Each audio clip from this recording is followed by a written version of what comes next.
Hello guys, एक बार फिर से आप सभी का स्वागत है हमारे चैनल BMS लेक्चर्स में। तो जैसा कि आप सभी को पता है कि हम गुण विज्ञानी पढ़ रहे थे, तो आज हम उसका सेकेंड पार्ट पढ़ेंगे जिसमें हम गुण विज्ञानी चैप्टर को कंप्लीट कर लेंगे। तो आपको पता है कि हम गुणवादी गुण में 12 गुणवादी गुण यानी कि कठिन तक पढ़ चुके हैं। तो अब हम स्टार्ट करते हैं विशद से। तो देखिए विशद 1 which is responsible for clarity. छालनीय विशुद्धः अर्थात जिस गुण के कारण शरीर में निर्मलता या स्वच्छता उत्पन्न होती है उस गुण को विशद गुण कहते हैं। इसमें पृथ्वी, वायु और अग्नि महाभूत प्रधान होते हैं।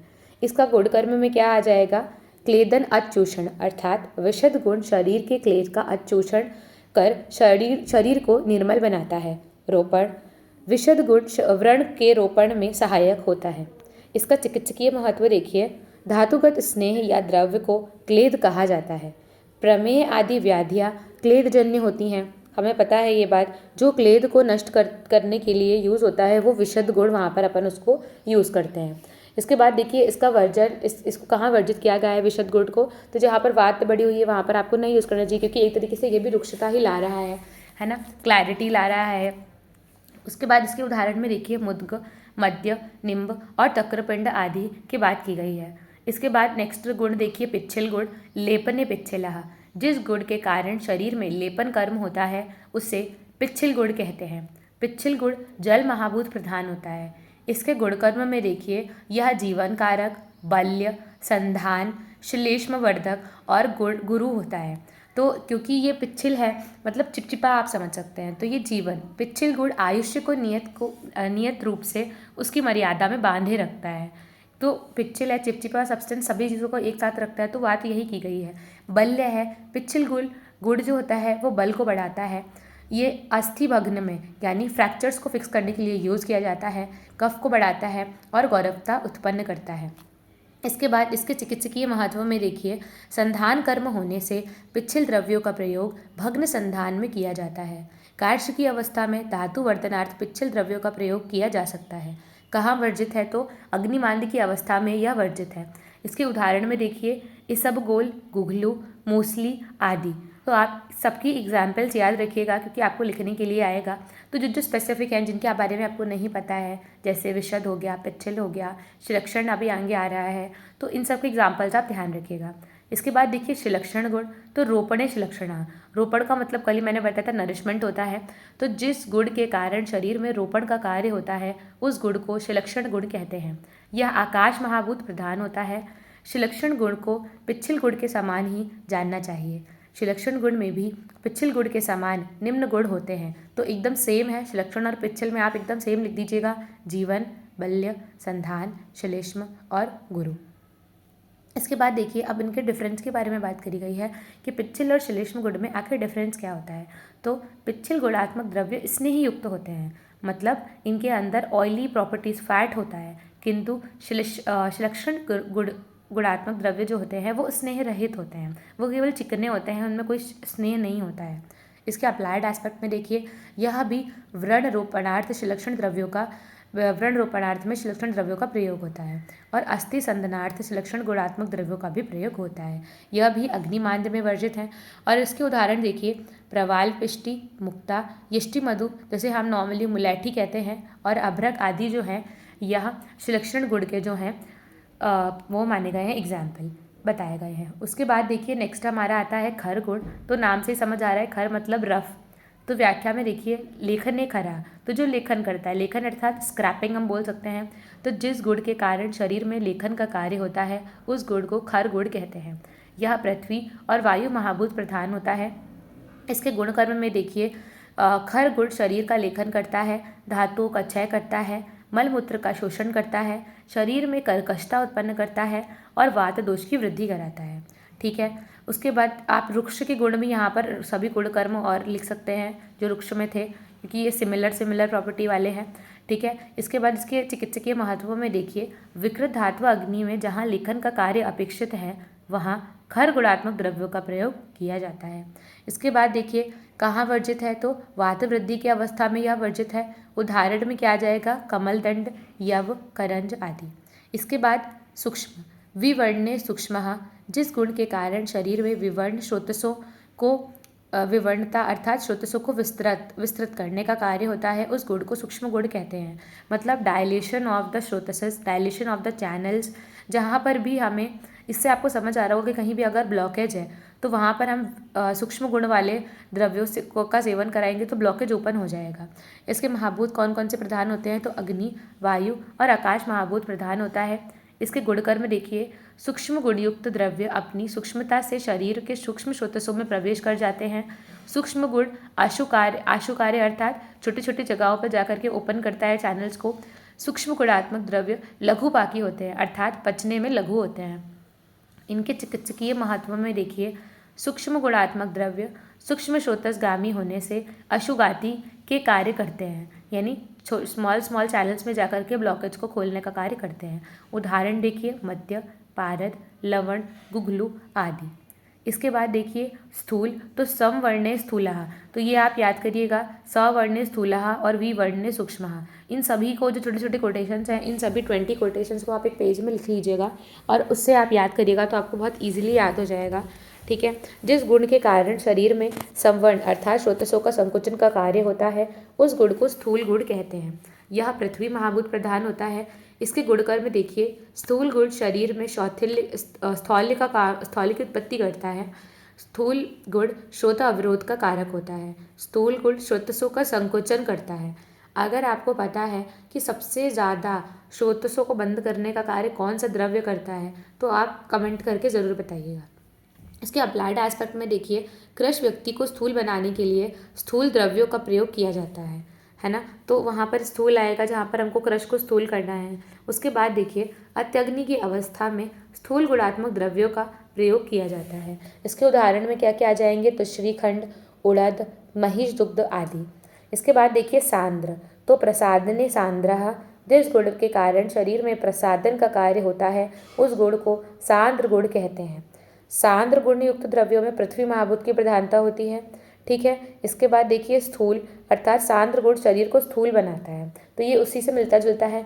बंध कारक है अर्थात सांद्र गुण शरीर के अवयवों को का बंधन करता है। ठीक है। इसके चिकित्सकीय महत्व में देखिए, कृश व्यक्ति का उपचय करने के लिए सांद्र द्रव्यों का प्रयोग किया जा सकता है। अपतर्पणजन्य विकारों में संतर्पणार्थ सांद्र द्रव्यों का प्रयोग किया जा सकता है। यह मैं आपको पहले बता चुकी हूँ कि अपतर्पणजन्य अर्थात जो भी अपतर्पणजन्य विकार मतलब जो भी मैल न्यूट्रिशन के कारण से जो है धातुचय के कारण से जो भी विकार उत्पन्न हुए हैं उनका अपन ट्रीटमेंट कैसे करेंगे? संतर्पणजन्य सांद्र पदार्थों के द्वारा उनका जो है चिकित्सा की जाती है। उसका उदाहरण में देखिए मलाई, दही, मक्खन आदि। लास्ट हम आते हैं द्रव, जो कि होते हैं फ्लूइडिटी। इसकी व्याख्या देखिए, विलोडने द्रवा, या फिर आप याद कर सकते हैं द्रव प्रक्लेदनः। ठीक है। जिस गुण के कारण शरीर में विलोडन अर्थात व्याप्त करने या फिर फैलने का जो गुण होता है वो होता है द्रव में। तो ये हमें पता है, द्रव्य लिक्विडिटी होती है तो वो फैलता है। चरक संहिता के अनुसार द्रव गुणात्मक द्रव्यों में जल महाभूत प्रधान होता है। इसके बाद इसके गुणकर्म की बात आ जाएगी तो द्रव्य प्रक्लेदन करता है अर्थात द्रव गुण क्लेद उत्पत्ति का कार्य करता है। उदाहरण देखिए, जल, दूध, दही, इक्षुरस आदि। ये हमारे गुणवादी गुण यहाँ से खत्म होते हैं। इसके बाद हमारे आ जाएंगे यहाँ पर देखिए आध्यात्मिक गुण, जो आपको टेबल याद होगी, आदि भौतिक गुण और आदि दैविक गुण, और आदि दैविक गुण में 6 थे आध्यात्मिक गुण। तो अब हम उन 6 आध्यात्मिक गुणों के बारे में जानेंगे। तो सबसे पहले आध्यात्मिक गुण के बारे में बताया गया है। इनके पर्याय क्या क्या हैं? आत्मगुण, बुद्धि आदि गुण और प्रयत्नता गुण। आध्यात्मिक गुणों के नाम 6 होते हैं ये: बुद्धि, सुख, दुख, इच्छा, द्वेष और प्रयत्न। ये श्लोक आप चरक शारीर अध्याय 1 का याद कर सकते हैं। इच्छा द्वेषः सुखम दुखम, प्रयत्नश्चेता धृति, बुद्धि स्मृत्य अहंकारो लिंगानि परमात्मनः। इच्छा द्वेष, सुख दुख, प्रयत्न, चेतना, धृति, बुद्धि, स्मृति और अहंकार ये आत्मा के गुण हैं। आचार्य शिवदास सेन ने चेतना, धृति, स्मृति और अहंकार को बुद्धि में ही समाविष्ट किया है, अतः आत्मगुण 6 होते हैं। सबसे पहले देखिए बुद्धि के बारे में बताया गया है, तो सभी व्यवहारों का जो हेतुभूत गुण है अर्थात जिस गुण के कारण सभी व्यवहार होते हैं उसे हम बुद्धि कहते हैं। तो ये आपको आ गया होगा समझ में कि जो भी हम एक्शन करते हैं, जो भी हमारी बॉडी वॉलेंट्री या फिर इनवॉलेंट्री करती है वो सभी जो है बुद्धि के कारण ही करती है ना। बुद्धि के द्वारा ही कर्तव्य अकर्तव्य का निर्णय होता है। बुद्धि शब्द से चेतना, धृति, स्मृति और अहंकार का तात्पर्य ग्रहण हो जाता है, क्योंकि यह सब बुद्धि के ही प्रकार हैं। अर्थात इनका अर्थ जो है वो भिन्न भिन्न है, पर ये सब जो है बुद्धि के ही प्रकार हैं। इसके बाद देखिए बुद्धि के भेद के बारे में बताया गया है। तो ये टेबल आप याद कर सकते हैं कि बुद्धि के भेद, सबसे पहले देखिए 2 भेद बताए गए हैं, स्मृति और अनुभव। स्मृति के फिर से 2 भेद, यथार्थ स्मृति और अयथार्थ स्मृति। मैंने आपको बताया था कि यथार्थ ज्ञान मतलब होता है जो एक्चुअल जो चीज़ है, एक्चुअल फैक्ट हम कह सकते हैं, वो यथार्थ होता है। तो यथार्थ स्मृति में जो भी प्रमाणजन्य चीज़ें हैं उनको ही मानेंगे, ठीक है। प्रमा अर्थात ज्ञान होता है जो एक्चुअल ट्रुथ है, वो प्रमा और अप्रमा, ठीक है। इसका डिटेल्ड आपको प्रत्यक्ष प्रमाण में देखने को मिलेगा। इन वहाँ पर सभी चीज़ों का डेफिनेशन बहुत अच्छे से एक्सप्लेन किया गया है, ठीक है। यथार्थ स्मृति में फिर से 2 पार्ट्स, भावित स्मृतत्व और अभावित स्मृतत्व। फिर अयथार्थ स्मृति में भी भावित और अभावित। तो देखिए यहाँ पर भावित और अभावित के बारे में बताया गया है कि स्वप्न अवस्था में जो ज्ञान होता है वह भावित स्मृतत्व है, और जो जागृत अवस्था में विषयों का स्मरण होता है वह अभावित स्मृतत्व है। मतलब हम 2 तरीके से सपने देखते हैं, एक सपने जो आपको याद नहीं रहते और दूसरे सपने जो आपको याद रहते हैं। तो जो सपने आपको याद नहीं रहते हैं उन्हें भावित स्मृतत्व कहा गया है, और जो सपने आपको याद रहते हैं उन्हें हम अभावित स्मृतत्व में मान सकते हैं। उसके बाद देखिए अनुभव के भी भेद बताए गए हैं, जो आपको इतना ज़्यादा याद करने की रिक्वायरमेंट नहीं है। इसके बाद हम देखते हैं बुद्धि के जो 2 भेद बताए हैं, स्मृति और अनुभव, उनके बारे में यहाँ पर कुछ वर्णन किया गया है जो कि काफ़ी इंपॉर्टेंट है। तो देखिए सबसे पहले स्मृति, संस्कार मात्र जन्यम ज्ञानम स्मृति, अर्थात संस्कार मात्र से प्राप्त ज्ञान को स्मृति कहते हैं। पहले किए गए अनुभव को कालांतर से संस्कार द्वारा पुनः प्राप्त करना जो है उसे ही हम स्मृति कहते हैं, मतलब एक तरीके से रिकॉल करना किसी भी चीज़ को। उसके बाद देखिए स्मृति के कारण, वेरी वेरी इंपॉर्टेंट है, फर्स्ट ईयर के हिसाब से भी, सेकेंड ईयर के अकॉर्डिंग भी, आगे भी आपसे बार बार क्वेश्चन आएगा स्मृति के 8 कारणों का वर्णन करिए।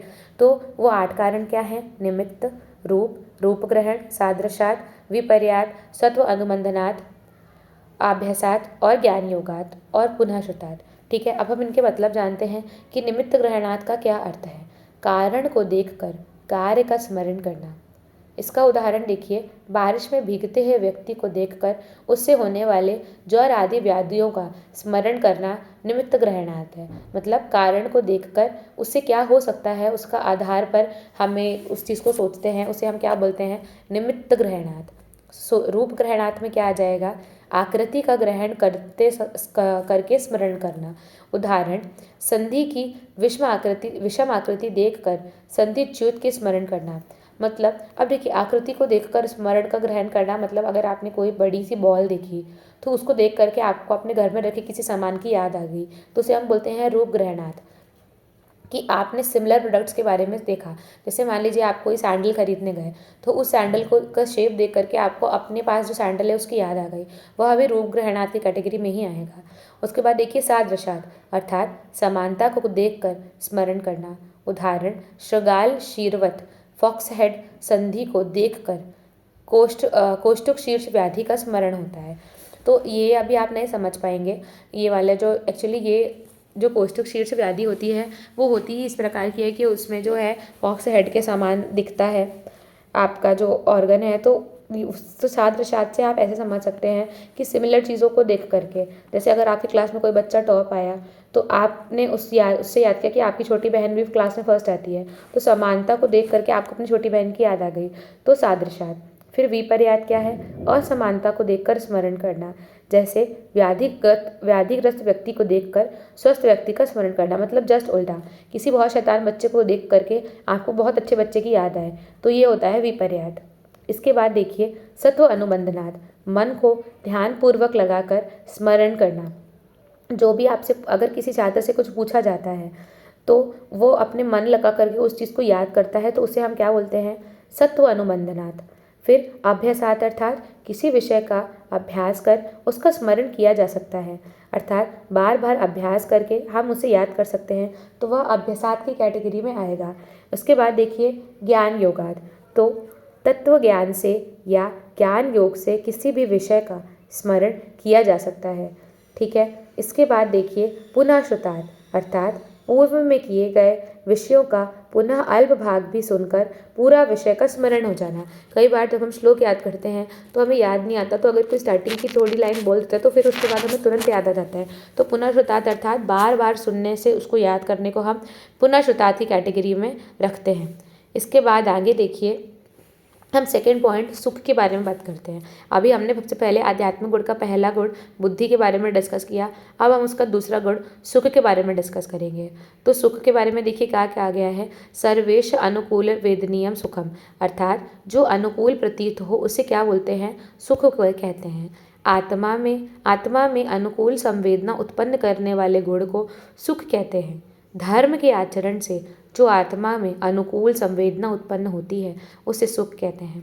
अनुग्रह जिसका लक्षण है, मतलब अगर हम कोई अच्छा काम करते हैं तो हमें मन से अच्छा लगता है एक तरीके से, उसे हम सुख की कैटेगरी में लाते हैं। यहाँ पर सांसारिक सुखों को सुख में नहीं लेंगे।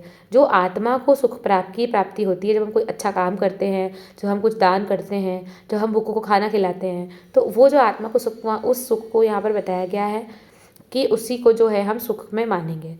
उसके बाद देखिए दुख की बात की गई है, तो प्रतिकूल वेदनीयम दुखम, अर्थात सभी को जो प्रतिकूल प्रतीत हो उसे दुख कहते हैं। मतलब आत्मा में प्रतिकूल संवेदना उत्पन्न करने वाले गुण को दुख कहते हैं, मतलब जो आत्मा को दुखी करे। अधर्म के आचरण से जो आत्मा में प्रतिकूल वेदना उत्पन्न होती है उसे दुख कहते हैं। जिस गुण में पीड़ा उत्पन्न होती है उसे दुख कहते हैं। ठीक है। इसके बाद देखिए इच्छा के बारे में बात की गई है। इच्छा कामः, अर्थात किसी वस्तु या विषय को प्राप्त करने की भावना को इच्छा कहते हैं। तो ये तो सीधी सी मतलब आपको पढ़ के ही समझ आ रहा होगा कि इच्छा क्या होती है। तो किसी वस्तु या विषय को जो प्राप्त करने की भावना होती है उसे ही हम इच्छा कहते हैं। ठीक है। इस इच्छा को हम अभिलाषा भी कह सकते हैं, जो कि उसका पर्याय है। किसी विषय की अभिलाषा को ही क्या बोलते हैं, इच्छा बोलते हैं। उसके बाद देखिए द्वेष के बारे में बात की गई है। क्रोधो द्वेषः, अर्थात क्रोध को द्वेष कहते हैं। जिसके कारण मनुष्यों में प्रज्वलन का भाव उत्पन्न हो उसे द्वेष कहते हैं। इसके बाद छठा देखिए प्रयत्न, कृति प्रयत्नः, अर्थात कार्य प्रारंभ करने की चेष्टा प्रयत्न कहलाती है। कोई किसी भी चीज़ को अगर आपको स्टार्ट करना है तो उसके लिए इनिशियल जो मोटिवेशन रहता है उसे हम प्रयत्न कहते हैं। प्रयत्न, संरंभ और उत्साह ये पर्यायवाची शब्द हैं। तो आपको याद रखना होगा कि प्रयत्न के जो हैं पर्यायवाची क्या क्या हैं। तो प्रयत्न के पर्यायवाची हैं संरंभ और उत्साह। ठीक है। तो इस प्रकार से जो हमने 6 जो हमारे आध्यात्मिक गुण के उनके बारे में देखा। अब इसके बाद हम देखेंगे परादि गुणों के बारे में, जो कि इस चैप्टर का लास्ट टॉपिक है। तो देखिए परादि गुण के पर्याय बताए गए हैं। सबसे पहले परादि गुण के पर्याय में सामान्य गुण, प्रकृति गुण, साधारण गुण, चिकित्सा सिद्धि के उपाय। वेरी IMP पर्याय है ये, बार बार आपसे क्वेश्चन आएगा। चिकित्सा सिद्धि के उपाय, परादि गुण, गुरवादि गुण, सार्थ गुण या फिर आपके आध्यात्मिक गुण। तो आपको पता होना चाहिए चिकित्सा सिद्धि के उपाय अगर पूछा गया है तो आपको वहाँ पर परादि गुण लिखने हैं, और अगर आपको चिकित्सीय गुण पूछे गए हैं तो वहाँ पर आपको गुरवादि गुण लिखने हैं। ये 2 बहुत इंपॉर्टेंट पर्याय हैं जो बार बार कंफ्यूज करके पूछे जाते हैं कि चिकित्सीय गुण कौन से हैं, गुरवादि गुण, चिकित्सक गुण कौन से हैं, परादि गुण, और चिकित्सा सिद्धि के उपाय में भी आपको क्या लिखना है, परादि गुण ही लिखने हैं। ठीक है। इसके बाद देखिए ये 10 परादि गुण हैं। पर, अपर, संयुक्त, युक्ति, संख्या, संयोग, विभाग, पृथकत्व, परिमाण, संस्कार, अभ्यास। सबसे पहले देखिए हम परत्व और अपरत्व के बारे में जानेंगे। तो उसका इंग्लिश में देखिए क्या बताया गया है, सुपीरियर या फिर प्राइमरी एंड इन्फीरियर और सेकेंडरी। परत्वम प्रधानत्वम, पर का अर्थ है जो प्रधान है, जो श्रेष्ठ है। सभी चीज़ों में जो प्रधान है, जो श्रेष्ठ है उसे पर कहते हैं, और सभी चीज़ों में जो सबसे ज़्यादा निष्कृष्ट है, जो सबसे ज़्यादा अप्रधान है, जो कनिष्ठ है, उसे हम अपरत्व कहते हैं। अपरत्वम अप्रधानत्वम। पर गुण परत्व का कारण है और अपर गुण अपरत्व का कारण है। ये आपको ध्यान रखना है कि परत्व और अपरत्व 2 प्रकार के होते हैं, दिक्कृत और कालकृत। इसके बाद देखिए इनके चिकित्सकीय महत्व के बारे में बताया गया है। परत्व का प्रयोग देश, काल, व्यय, मान, पाक, वीर्य, रस आदि में किया जाता है। उदाहरण, जांगल देश पर आनूप देश अपर है, जांगम देश पर है और आनूप देश क्या है, अपर है। विसर्ग काल पर है और आदान काल अपर है। अगर आपको विसर्ग काल की ऋतुएं और आदान काल की ऋतुओं के बारे में पता है तो कमेंट करके ज़रूर बताएं कि विसर्ग काल में कौन सी ऋतुएं आती हैं और आदान काल की ऋतुएं कौन सी हैं। तरुण वय पर है और वृद्धावस्था जो है अपर है। तरुण वय यौवनावस्था का दूसरा नाम है। चिकित्सा करते समय औषधि चयन में पर अपर का विचार किया जाता है। ठीक है, इसके बाद देखिए पर और अपर की एक टेबल है। इसमें से जो मैंने टिक करे हैं ये इंपॉर्टेंट है, आपको पता होना चाहिए कि जो शोकधान्य है उसमें श्रेष्ठ किसे कहा गया है, रक्तशाली को कहा गया है, और अपर किसे कहा गया है, यवक को कहा गया है। उसी प्रकार शमी धान्य में पर किसे कहा गया है, मुद को कहा गया है, और अपर किसे कहा गया है, महाश को कहा गया है। उदक में पर किसे कहा गया है, आंतरिक्ष उदक को यानी जल को, और अपर किसे कहा गया है, वर्षा में नदी के जल को। लवण में पर कहा गया है सैंधव को और अपर कहा गया है उशर को। शाक में उसी प्रकार मृगमांस में, उसी प्रकार मत्स्य में, और उसी प्रकार मत्स्य वसा में जो है कहा गया है। उसके बाद देखिए हमारा वर्णन है इक्षु विकार में शर्करा और फाड़ित। ठीक है, इसके बाद देखिए तीसरा हमारा आता है युक्ति। तो युक्ति में क्या बात आ जाएगी, युक्तिश्च योजना या तो युंजेत। युक्ति का अर्थ है योजना। योषादि का विचार करके जो औषधि की सम्यक कल्पना की जाती है उसे हम योजना कहते हैं। ठीक है, तो ये इजी सी डेफिनेशन है युक्ति की। ठीक है, चिकित्सकीय महत्व में देखिए क्या बात आ जाएगी, व्याधि के विविध पहलुओं को देखकर ही संप्राप्ति की युक्ति लगाई जाती है। चिकित्सा में किस द्रव्य का उपयोग करना चाहिए, इसकी युक्ति देश काल बल अग्नि प्रकृति आदि को देखकर ही की जाती है। स्वास्थ्य की रक्षा करने के लिए पथ्य अपथ्य की युक्ति की जाती है। तो आज के वीडियो में हम इतना ही पढ़ते हैं। इसके आगे जो बताया गया है वो हम पढ़ेंगे नेक्स्ट वीडियो में। अगर आपको हमारा वीडियो पसंद आया हो तो please like, subscribe and share my video, और कमेंट्स करके ज़रूर बताएं कि आपको कैसा लग रहा है। Thank you so much. अब हम मिलते हैं नेक्स्ट वीडियो में।